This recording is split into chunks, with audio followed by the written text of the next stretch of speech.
Hello, guys, and welcome to the weekly segment of the Real Reds Talk news show. And as always, I'm joined by the Mystic Man himself, Daniel Raj. How are you today, Dan? I'm doing good, Nick. How are you?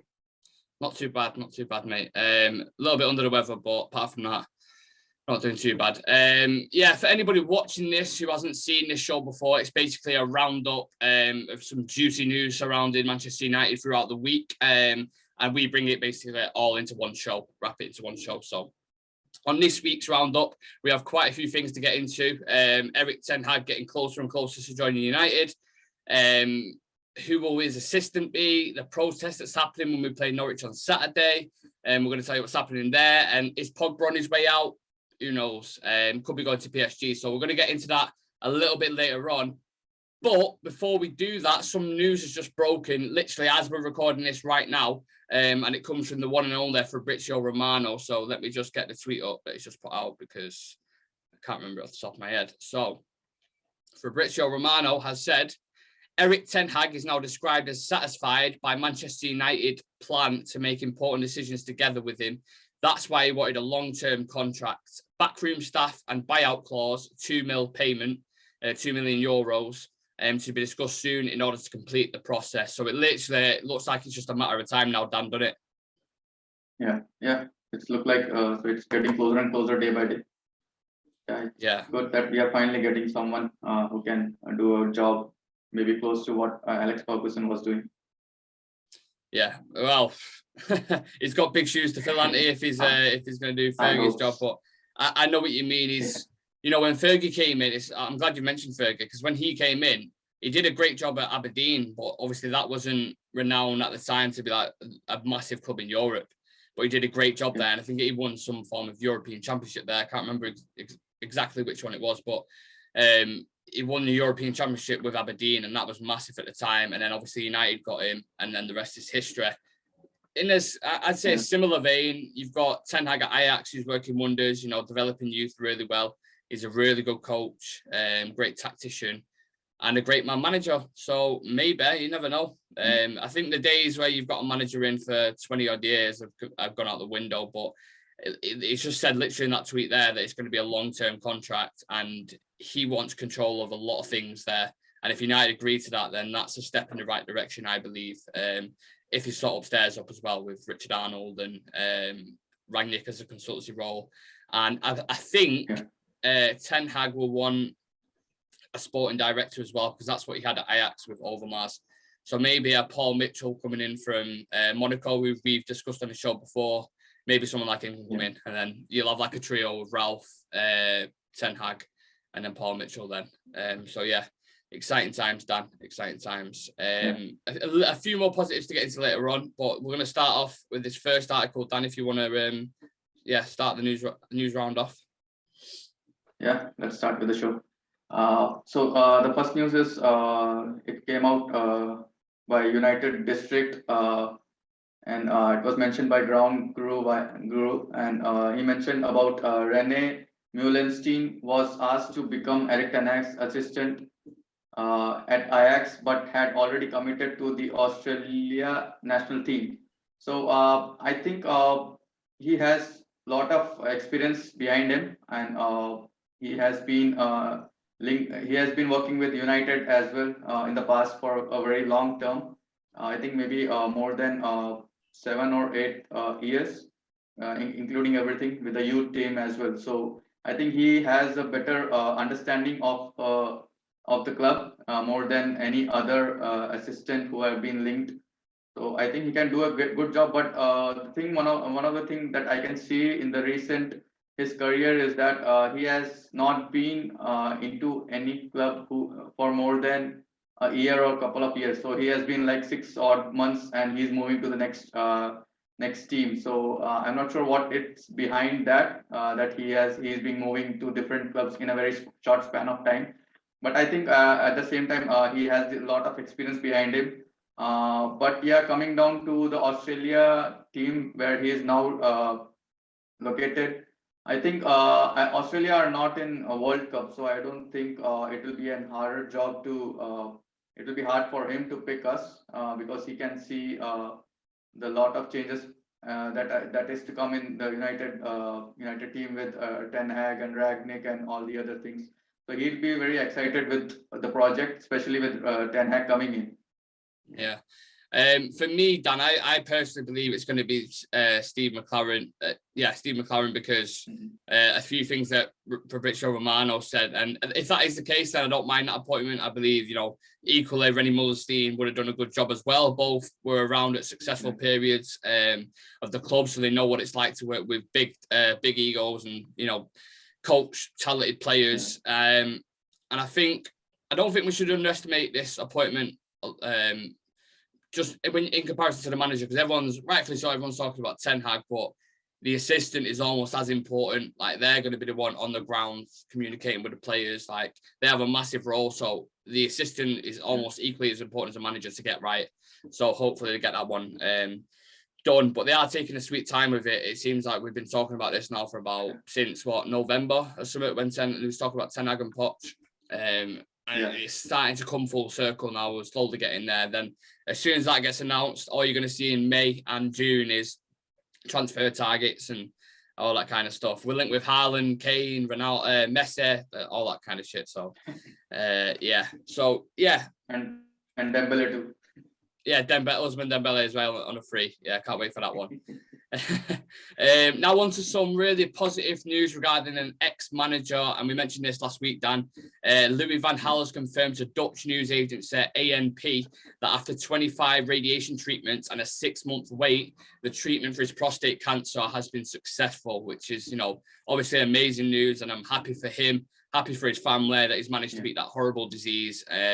We don't really get, as you just said then, Dan, we don't really get a lot of positive news surrounding Manchester United usually, but this is as good as it gets, really. Like, sometimes it's more than football, it's life issues that are going on beyond it. And the fact that he's, recovered from it now and beat it is, it's absolutely amazing. I don't know if you had any points to make on that.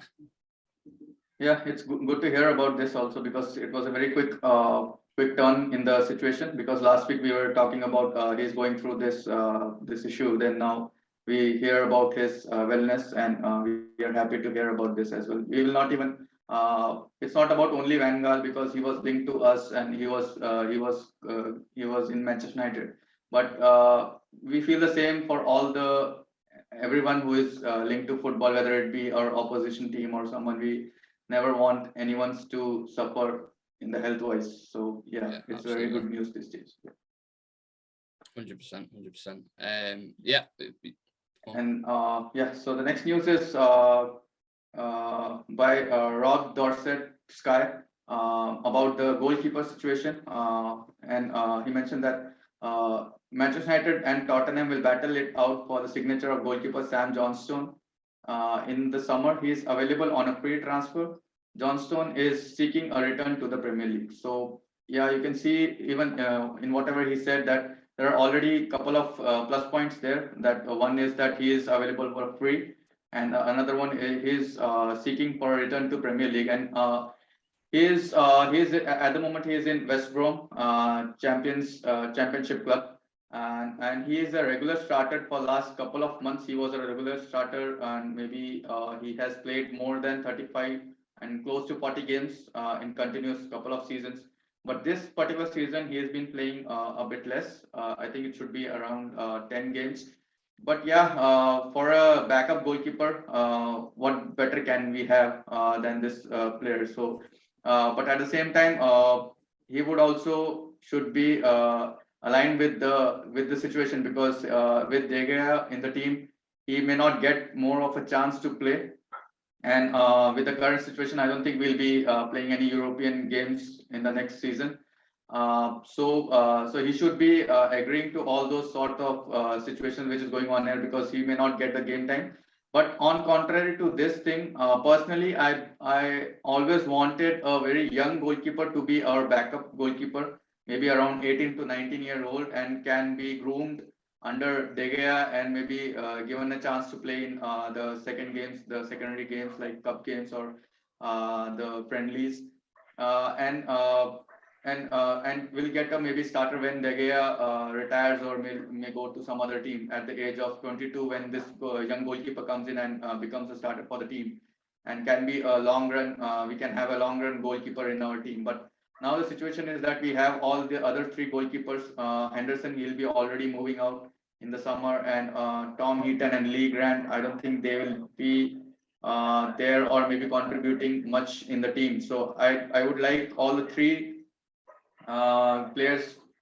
I would like our team to part ways with all these three players and get one proper secondary goalkeeper like Sam Johnstone, or maybe a very young goalkeeper that can do the backup role very well. Yeah, this is one for me. Excuse me. This is one for me where I don't think a lot of people will be jumping at it, but I think this transfer is, well, what I mean by that is I don't think it's not like a standout transfer, is it? Like, people want the big ones like your Sancho's, Varans, Ronaldo's. Saying we're going to sign Sam Johnston, everyone's looking at it like, right, all right, they're not bothered. Like, kind of how when we signed Tom Heaton in the summer, everybody forgot about it. They're just talking about Sancho, Varane and Ronaldo. But I actually think this transfer is needed, Dan. I think Henderson's what I go and get game time with the World Cup coming up. I don't think Tom Heaton's good enough as a backup keeper, especially in a European competition, unless we end up in the Europa Conference League. Then that's a different situation. But yeah, going back to, I feel like we should have just kept Sergio Romero, to be honest. I didn't understand it. I thought he was one of the best second goalkeepers you can get. Played really well in Europe. We was playing in Europa League. All around like a great keeper, sweeping, commanding of the box, shot stopping. He was decent, really good.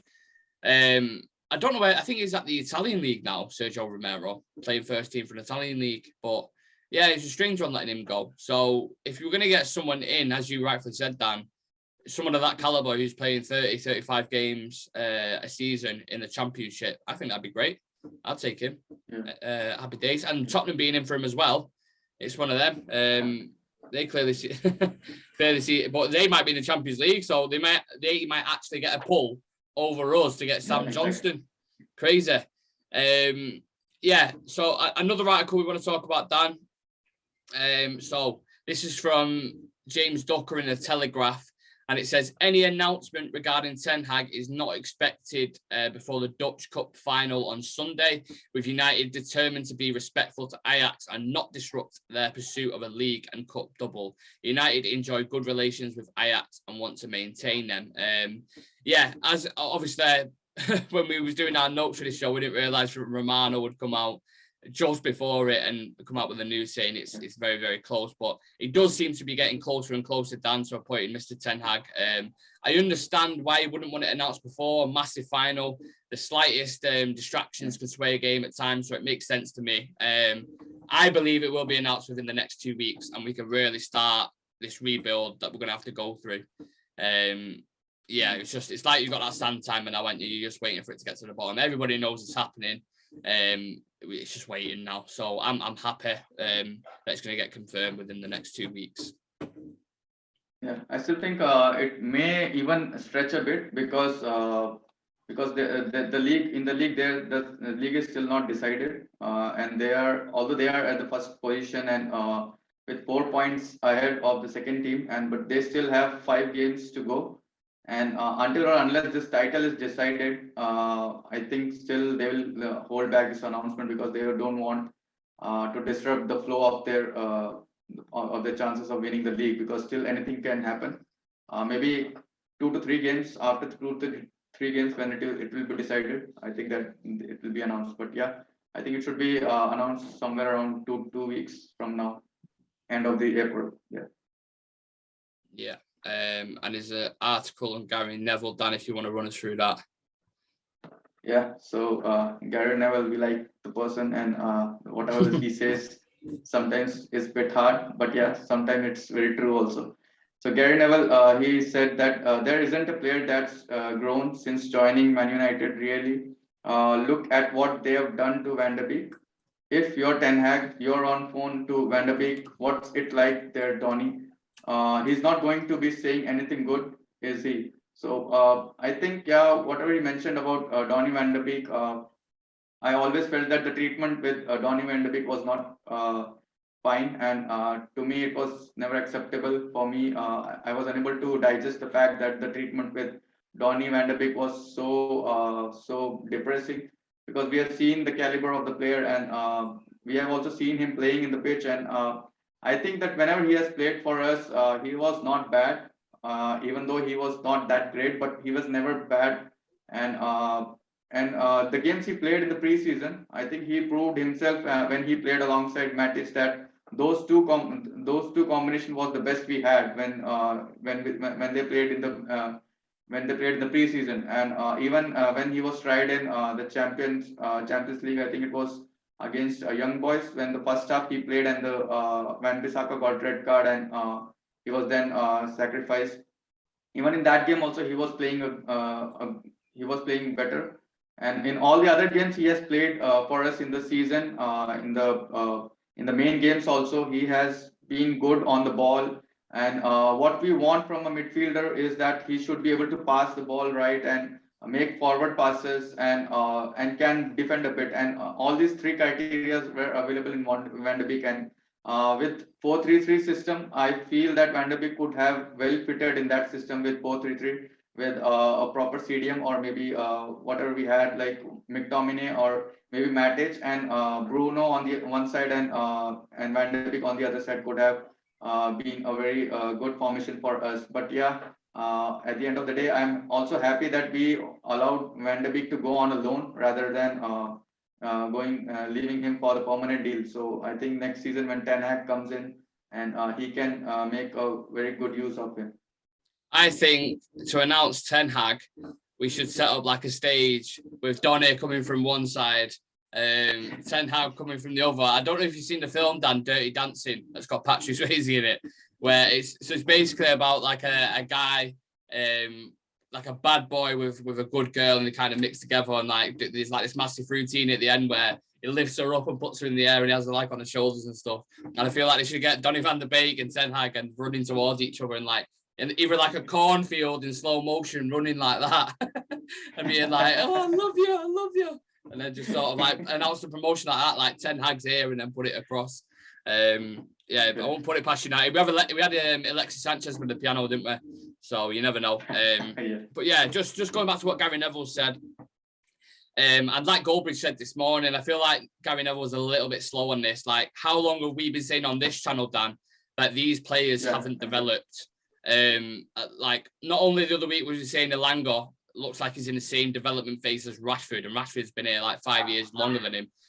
You've got all these coaching that's given, bad habits on the pitch. And I believe if they spent that 3 years under Pep, Nagelsmann, Conte, whoever, like a top class manager, they would look like much better players with much better attitude. You've seen the effect Conte's had with Spurs now. Like that front three, Kowalewski, Son, and Kane is firing, absolutely firing. They're a lot more solid defensively as well. All of them are working like dogs to get back into position, and that's the difference for me with United. These players, they're not coached, but they don't have discipline either.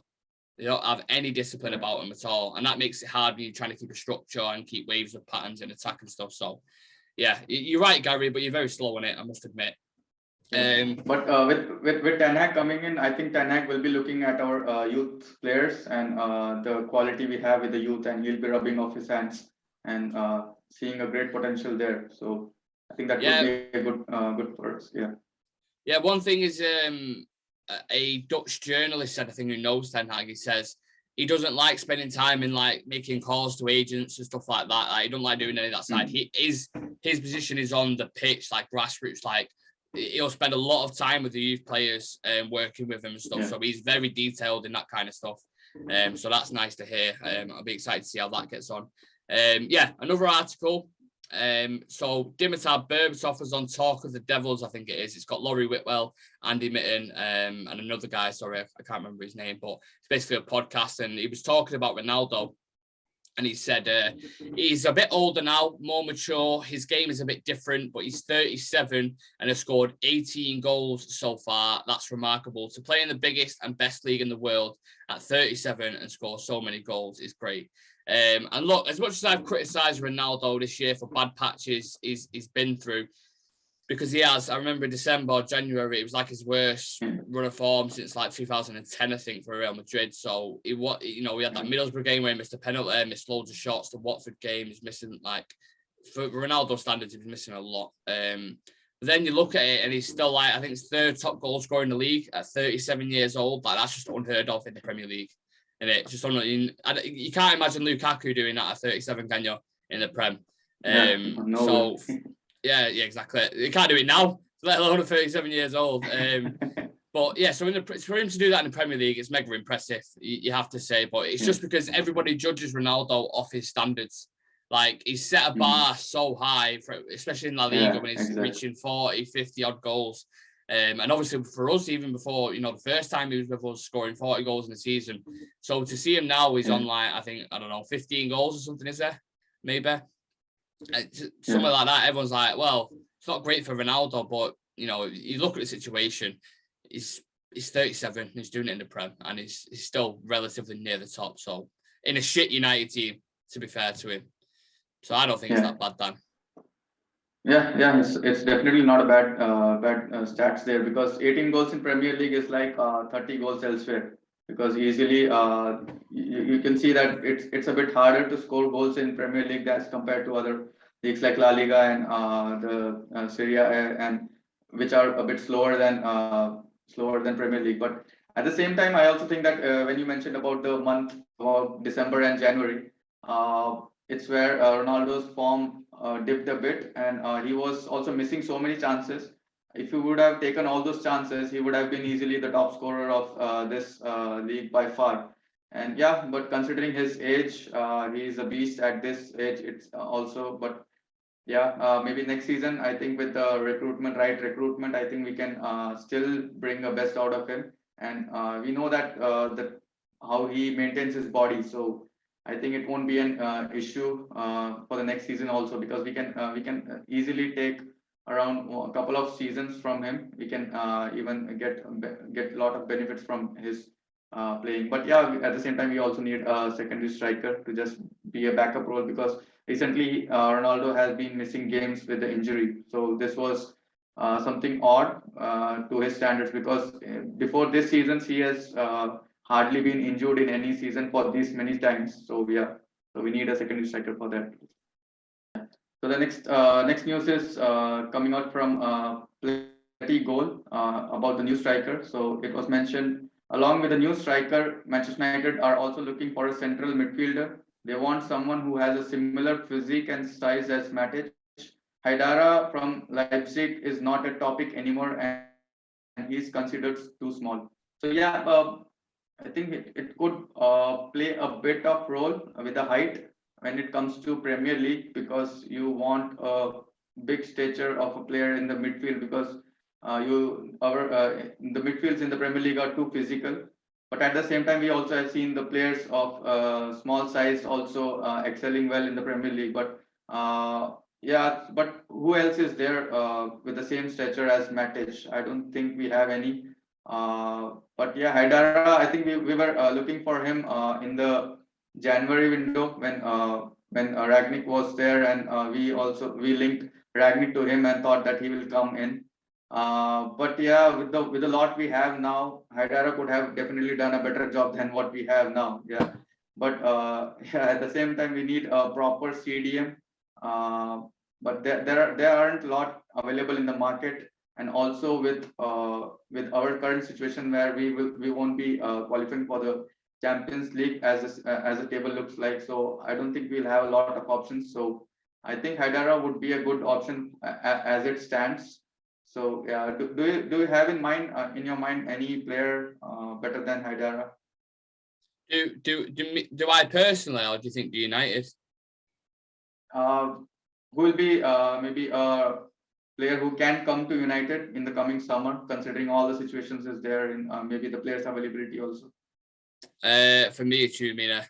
I've always gone with Chumina for ages. But whether it's realistic or not, I don't know. I know Chelsea were in for him, but you don't know what's going to happen with that situation there, because you don't know if they can buy or if they can sell players or whatever. But yeah, with this physicality thing, Dan, it doesn't really bother me that much. I think of two of the best midfielders to ever walk the planet, and that's Xavi and Paul Scholes. And they're both 5'6", 70 kg. Like, they are nowhere near by any means strong, tall. It's a lot of the time in midfield, I think anyway, it's in your head, how you read a game. It's not all about physical attributes. If you can read a game, Maldini always said that. If you can read a game, you should always be in the right position. So a lot of it's mental. Yeah. So it doesn't. Yeah, well, yeah, exactly. Kante's relentless and can get about the pitch. So he's an athlete in that sense. But in terms of his body, it looks like a 12-year-old kid running about the pitch. But he's that tenacious. So it depends on profile of a player. Why, if they're that height, because they can use it well, and they can use the power and the strong. Like if you think about someone like Patrick Vieira, obviously his height came into play, but that was just because of how he played. He could drive with the ball, he could push people off it and tackle. So it all depends on what profile of player you're going for. I know Ten Hag in his setup at the minute, he uses Gravenbach, who's a relatively tall, he's about 6'2", something like that. But then he has Klassian, I think it is, who's not massive and he's not like a bulky lad. And you've got Alvarez as well, who's not necessarily like huge. So yeah, it depends. Maybe he'll have one player that's that big lad, and then the other the box-to-box players, you can have Donny and Bruno. Yeah, that's yet to see. We'll see what happens with that. Another thing coming out, so yeah, this one's a bit of a mad one, but Christopher Nkunku is on MUFC's end, is on United's list for the summer window. Ralph Rangnick is a big fan of the player, and there have been talks about him internally. United are considering the option of bringing him to Old Trafford, and apparently Nkunku wasn't even on our list, and we never scouted him. This is what's being said. And Rangnick said, "Yeah, have you had a look at this kid who's in the German league, absolutely killing it?" And let me get his stats up for you, because I was reading through him the other day. I was like, "Oh my, how has no one snapped him up right now?" And I reckon if we don't go in for him in the summer, someone's going to snap him up, because his stats are absolutely crazy. So in the Bundesliga, he's got 17 goals and 12 assists in 27 starts, which is very good. In the Champions League, he was smashing it as well. So obviously they've gone out now, but he had 7 goals in 6 games and 1 assist in the Champions League. And he's only, I believe he's 24, I think. 24 years old. Yeah, he's 20. Yeah. What will be his price? Yeah, well, that's a good question. I'd probably guess 60 million, somewhere like that. But he can play, is extremely versatile, can play multiple positions, can play as a 9, a winger, a box-to-box, a false 9. He can play a lot of positions, so be very handy in that aspect, especially what's going on with us at the minute. Yeah, so seems like he's like a more of a box-to-box player. But at the current moment, I think if we get our current priorities, then I think maybe at the end of the transfer business, maybe we can look for him. But I don't think it's a realistic option for us to go for him with the price tag, and also with other priorities we have for the positions, and 60 to 70 million, and also his desire. I'm not sure whether he'll be willing to come to Manchester United and play in not even in Europa League, if I'm not wrong. Are you telling me he doesn't want to play in the Europa Conference League? Oh God. He will definitely go for a Champions League club. So he'll be. Yeah. I don't think he'll be a realistic option for us. Better stay away from him instead of he rejecting us. Let us reject him. Yeah. Don't get involved, and then no one will ever know who was in for him. Don't worry about it. Maybe that's why we haven't scouted him. We just sort of it's pointless anyway, because he's never going to join us. And the last article, Dan, do you want to start us off with that? The Darwin Nunez one? So the last article, and it's a bit interesting one. So it's from Fabrizio Romano, and whenever his name is there, so there's a thing that it could be true, very true. And he mentioned Manchester United have already discussed Darwin Nunez internally. He has a transfer fee of around 80 million. So I personally think that he could be a very good player for us, because he's still 22, and he is already in the league. He has scored 24 out of 24, and in Champions League, I think he scored around 5 goals in 9 appearances, and he is a monster man at this age, and and we need a player like him. If we are willing to spend a lot of amount on Harry Kane, I think we should be doing it on Darwin Nunez, because he's still 22 and he will give a lot of years to us. And he perfectly fits our current team. I think that he is the one who we need at the current moment, because we need a poacher in the box, and you want a player to just score the ball, just go for a goal, and not just make a play or just hold the play, because we already have players to create the chances. So we need a striker who is straightforward, just like Ronaldo. But yeah, I know that Ronaldo recently he was being used as he was also involved in the midfield, somewhere in the midfield, and he was playing in the midfield and being used as a cam role. But yeah, Darwin Nunez, he has shown in his league that how great a player he is. And but at the rate of 80 million, I think to do this business, we need to sell a lot and be quick in selling those all the players which are going out of the team.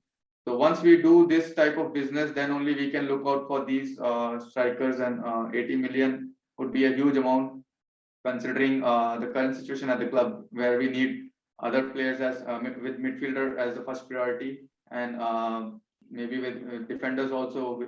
We need a couple of defenders also in the team. But yeah, Darwin Nunez, he'll be in a demand in coming summer. It's just a beginning of his talks with the clubs, but soon I think he'll be linked with other clubs as well. Yeah, as you know, Dan, I've spoke about this player a lot recently. The past couple of months I've been praising it. I think he's an absolute baller. So I want to keep it short and sweet, because if I start talking about him, I might be here for 10 minutes, because I think he's that good of a player. Ronaldo knows going into next year, and he can't play every game. Like you mentioned before, his injuries are starting to pick up now, with his hip flexor and stuff like that. So he knows, I think a young, bright talent like that coming in, learning alongside him, sort of shadowing him, and then taking over the season after to become that mainstay number 9. Like obviously, that was probably going to be Mason Greenwood, and then all that shit happened with him. So bring Darwin Nunez in to learn his craft. He can play on the wing as well. Like they don't start him from there, but the way he plays, he always drifts out wide. He drifts out to the left to get on the last man, drifts out to the right to keep an eye on that offside line, and make little inverted runs in behind. So I believe it'd be a very good signing for us. I think there'd be competition. I know West Ham went in for him in January. I think it was for like 40 odd million, and that got rejected. So they're definitely going to want around 60 to 70 million euros for him.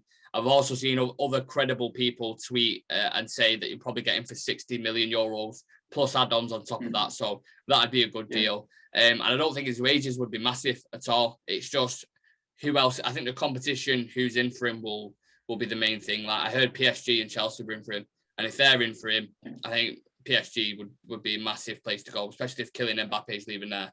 So I don't think it's like the Nkunku thing again. I don't think we'll get him. But if we were to get Nkunku, Darwin Nunez, and Tchouameni, that'd be probably my perfect transfer window, which never ever happens in any dreamland. But that would be my perfect scenario. And our last bit of news is regarding the process that's happened on Saturday, the 16th of April, which we play Norwich at Old Trafford. I believe this has been organised by the 1958 Association in order to raise awareness about how the club is being run under the Glazers. They're meeting around 11 a.m. at the Telegate. We're also going to boycott the game for 17 minutes, a minute for every year the Glazers have been in charge. And it's been described as a one-off unique event that is a relentless, peaceful and legal protest against the owners. If that's something you're interested in and want to take part in, just have a look at their Facebook page and take it from there. We've seen hardly any of the big fan channels or fan pages posting this on social media, so I thought we'd do our bit and put it out there. So if you want to go down and take part, take your colours, banners, flags, and make your voice heard. If that's what you stand for and that's what you believe in, then that's available on their Facebook page if you want to go check that out. And that is the news roundup complete. Dan, thank you for joining me as always. It's been a pleasure. Don't forget to subscribe to our YouTube channel, follow us on socials. The link is in the video description just below, and like the video if you can, please. Coming up this week, we've got Real Reds Talk Rehab tomorrow, which is basically all venting about shit things that's going on about United, so that should be funny. Your regular Statman and Robin on Thursday. Norwich matchday preview on Friday, and you've got the presser as well, so we'll have a few comments to dig into on that, and matchday on Saturday. So consistent quality content as always coming your way. Thank you for watching Real Reds Talk. Thank you for joining me, Dan, and we will see you in the next one. Goodbye. Cheers.